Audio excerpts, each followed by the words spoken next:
Hello, I'm Anna Dellman and welcome back for another day of encouragement. Today I wanted to talk about living the new normal, and it is day number 64 for me in my note writing endeavors.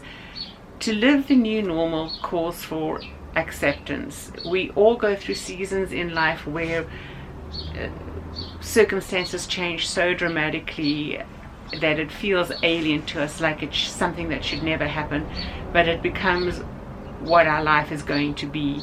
It dictates what our future is going to be, and we then have a choice. We either accept it or we reject it, and if we don't accept it, we then start down spiraling into depression because we don't have the ability to function in that new environment. So living the new normal is imperative. How many new normals have I had in the past 10 to 12 years? A major geographical change, a major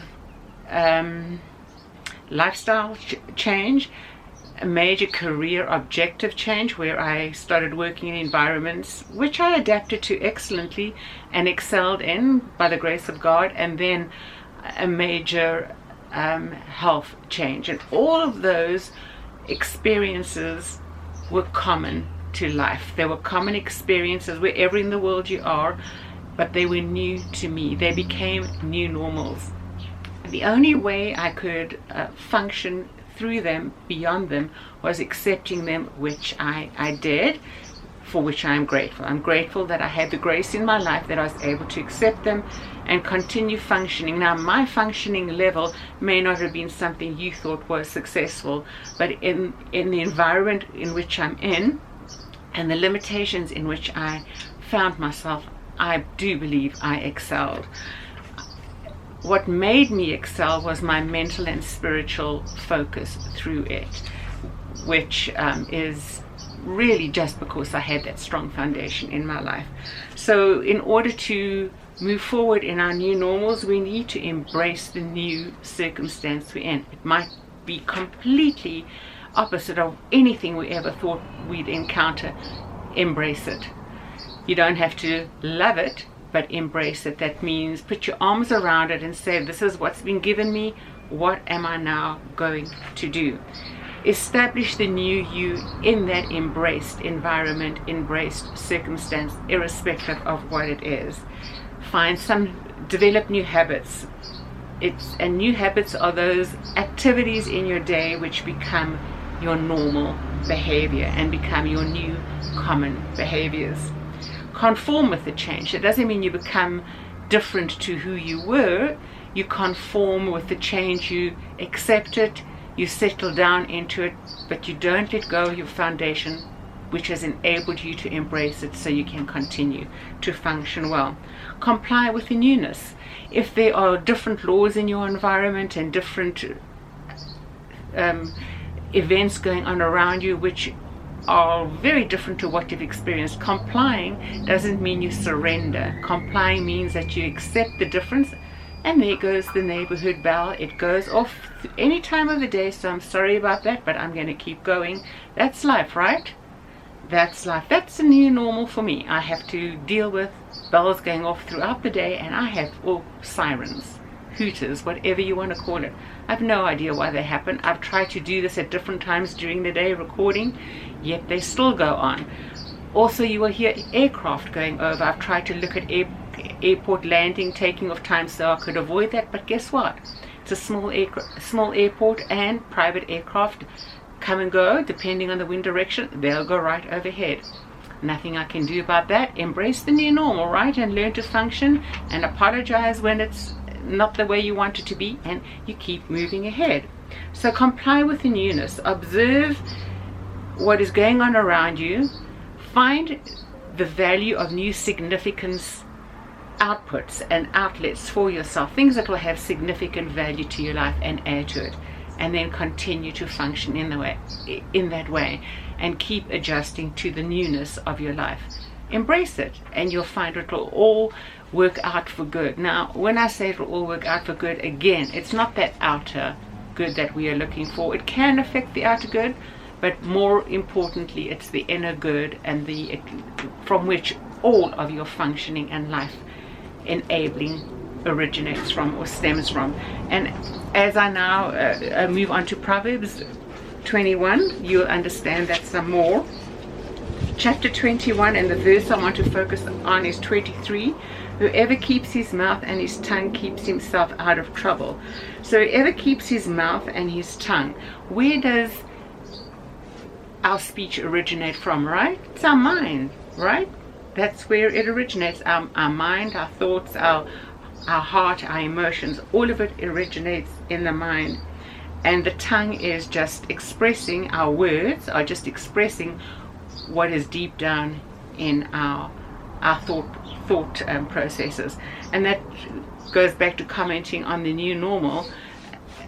Embracing what goes on around you is from your thoughts about your situation. If you want to start speaking badly and complaining within yourself or expressing the complaints about your position in life, you can't say you just said it or you didn't mean it. Oh, sure you did.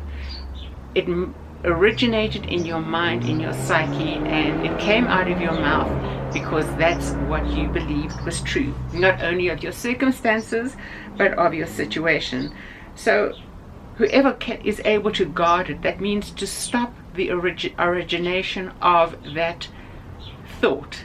Change it. When you start thinking negatively or badly about a person, a place, or a thing, stop, correct it, and think something good. Or if it's truly a difficult situation, how can you view it more positively? What is the foundation in your life that allows you to look at that in a better perspective? Now, the reason why it's so important to keep your mouth, to keep your heart, and to guard it, and change those thought processes is because once words are spoken, you cannot take them back. There is a philosophical story about words being equivalent to feathers. When you shake out a pillow and the feathers fly over a community, over a society, and then when you realize the error of having spread those feathers around, you can never go back and find every feather. They continue to flow in the wind and go further than you would ever have imagined. That's the power of words. Words can destroy a person. They can set a life ablaze. They can destroy a society and a community. I remember once somebody saying, and I've referred to a group that I once was associated with, and one of those persons in leadership said that I needed to leave that community because, and he was telling me that I needed to do so, and it was his responsibility because he needed to protect what was coming into that society, and I was the negative coming in. However, this poor person didn't have the intellect, the spiritual maturity, the mindset to have considered more deeply what was really going on. And what they exposed in that moment was truly who was protecting the community, the society, from him and persons like him and the team he professed to be speaking from. Words can't be taken back. The damage that they cause when that kind of information goes out and those statements said go out cannot be corrected. How then does one move on from that? Establishing your foundation on that which is strong and secure. Know that even though that was horrible for me to have heard, I understood who the person was and the people were and what was being done. That was a new normal situation for me. Those kind of things happen worldwide. However, it was up to me on how I responded. So what did I do? I took a step back. As instructed, I left that environment. I did not go back. And my oh my, wasn't that the right decision? Because what I heard, those feathers in the wind, and how far they flew and drifted and landed over time, amazed me. Again, did those feathers of words define me, or did the feathers of words define those who spoke them and categorize them, as I have referred to in our Proverbs application? Folly and shame. It defines who and what they were and who they are today. So there is much comfort in knowing that no matter how different our normals may turn out to be in life, we can stand strong and mature through them all when we have a foundation on which we can rest, that anchors us and becomes the building blocks on which we position our future.